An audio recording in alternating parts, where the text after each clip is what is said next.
आजकल जब शादियां होती हैं तो उसमें भी कुंडली मिलान होता है, पति पत्नी की कुंडली मिलाई जाती है, लेकिन कई बार होती है कि कुंडली मिलान के बाद भी शादी हो रही है और रिश्ते वो टूट जाते हैं। तो क्या उस समय मतलब पंडित जी देख नहीं पाते हैं उस चीज़ को या बता दे नहीं है लोगों को? देखिए, ये एक चीज़ तो हम यही कहते हैं कि मान लीजिए आपका ट्रीटमेंट कहीं चल रहा है, आपने 2 हॉस्पिटल में अपना ट्रीटमेंट करवाया, नहीं लागू हुआ, तीसरे हॉस्पिटल में डॉक्टर के पास गए तो लागू हो गया।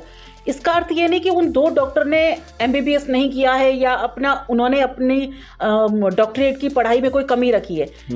आपकी प्रकृति उन तीसरे डॉक्टर के साथ मैच हो रही है तो उनका इलाज आप पर लागू हो गया। सेम चीज़ है जैसे आपने कहा कि विवाह से संबंधित ऐसी घटनाएं घटित होती है जी। ऐसा नहीं है कि इसका कारण नहीं होगा।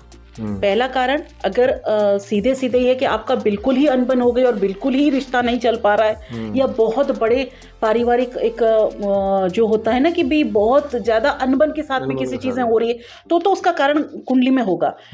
और दूसरा, अगर हम कहें तो हमारे दादी नानी की कुंडलियां नहीं मिली हुई थी।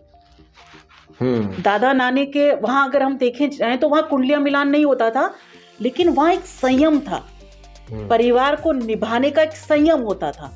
तो आज की जो हम 21वीं सदी में हम जीने की बात करते हैं तो यहाँ सब्र खोता गया।